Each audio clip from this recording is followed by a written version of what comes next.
Hello YouTube, and for this time I'm going to do a video on a Arms Warrior PvP guide. So, before I get started, this isn't gonna be, you know, at least I don't think it's gonna be the best guide in the world, so be prepared, but I'm gonna do the best I can. So, first let's look at talents while we're here.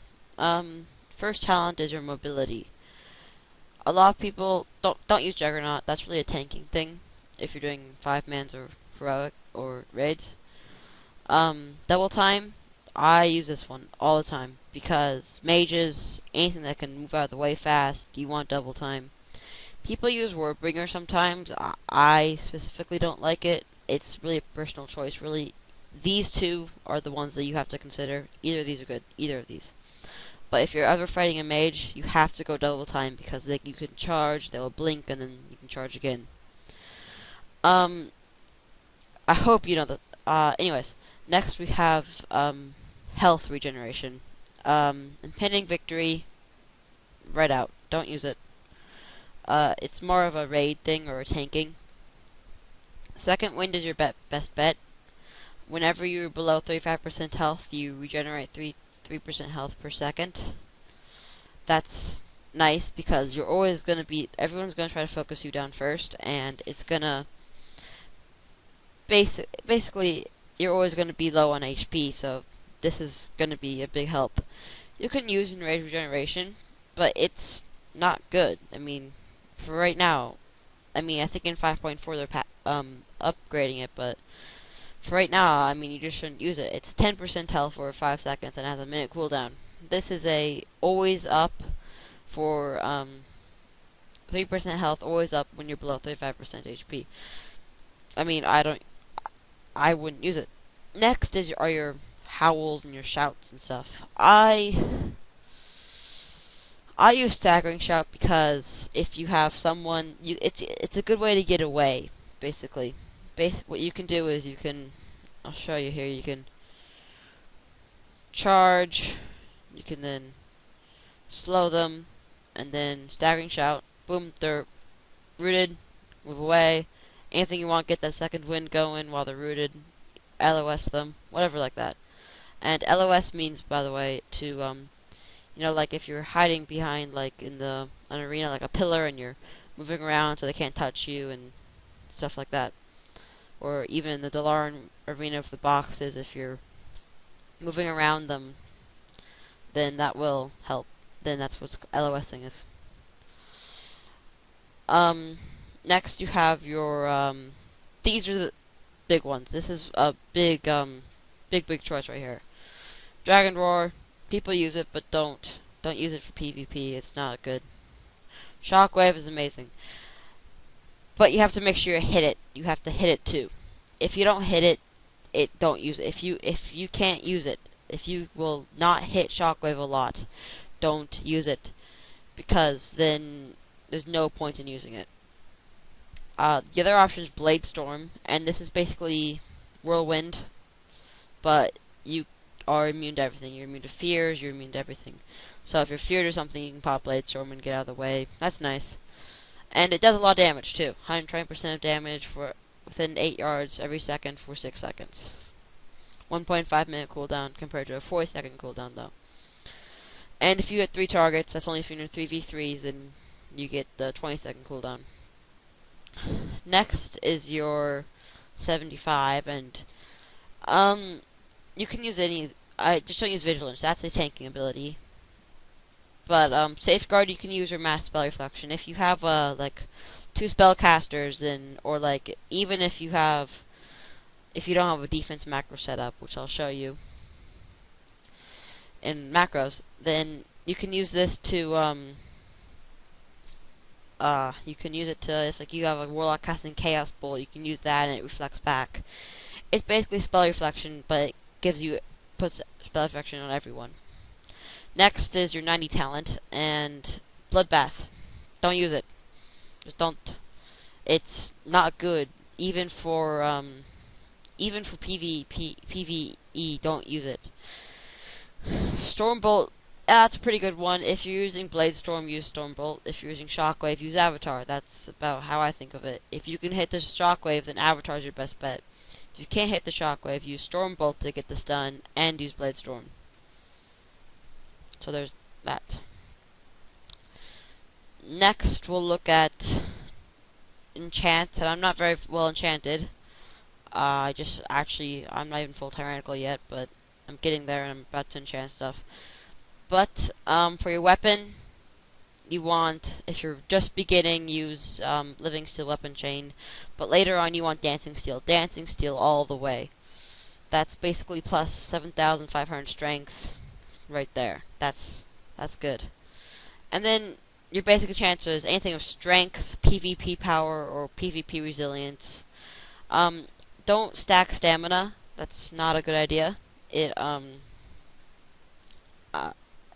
I mean, it doesn't matter. The more damage you can dish out, the better you're gonna be. And with the getting Tyrannical Gear, you'll get more health anyways. So don't worry about that. Next, about gymming, is strength, critical strike. Yeah, a little bit of stamina in there, a little bit of stamina, but you want a lot of strength and critical strike is what you really want. So next we'll look about a little bit of CCing or crowd control. So charge up this dummy here, and I'll start doing my normal stuff. And you always want to start off Colossus Smash, because what this does is breaks their armor, dealing a whole bunch of damage, and bypasses all their armor, of course, and weakens their armor. Then you go with a Mortal Strike, which that is a powerful ability, generates 10 rage, and reduces healing effects on the by 10%. Okay, this will also then give you 2 stacks of Taste for Blood, which basically lets you use Overpower, a super strong ability. Practically always crits. And then it can't be blocked, dodge, or parry, and that's that. And then Slam is your next ability, so you'll go 1, 2, 3. For me, is Slam, causing 220% damage, whole bunch of damage, and then you'll start popping your Overpower. And see if I can get a proc. See if I can get it here. But you want to keep doing this. There you go. Sudden Death. When this procs, use Colossus Smash. That basically resets the cooldown Colossus Smash. But anyways, if you use Shockwave, you wanna, if they're both standing next to you, you wanna, get both there, and you're gonna want to use Intimidating Shout to fear both of them. Keep going, keep going, keep going that one target. And of course, if you want to, you can switch targets. And if that guy's dead, let's say, then you switch targets, go on him, doing the same thing.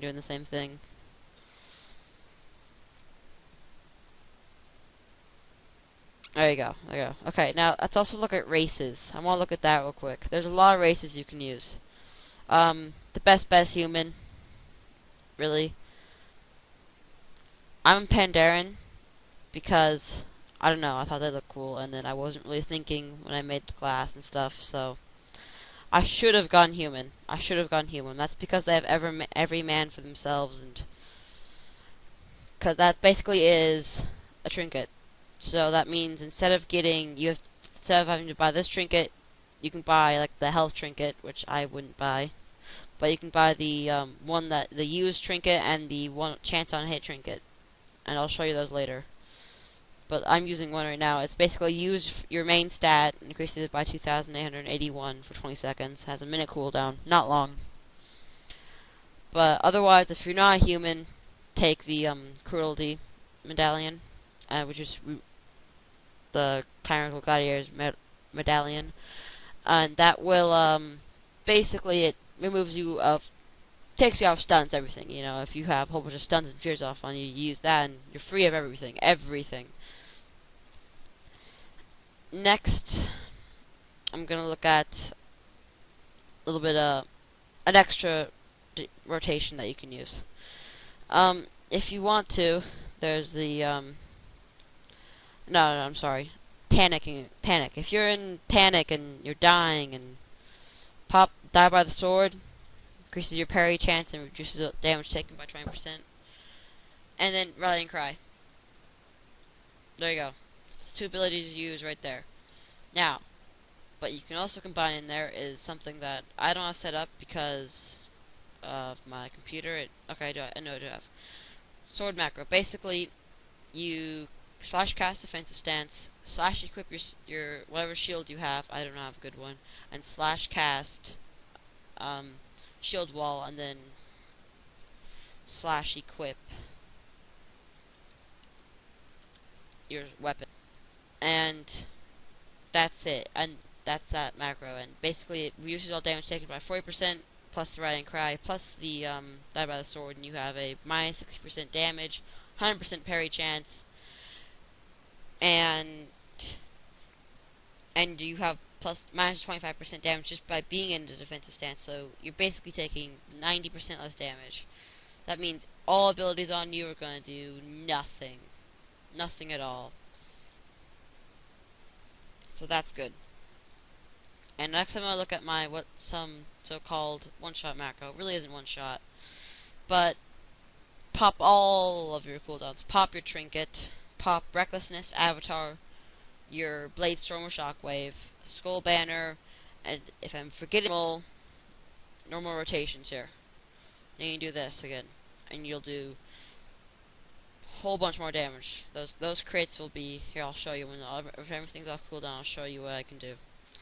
Damage I can dish out.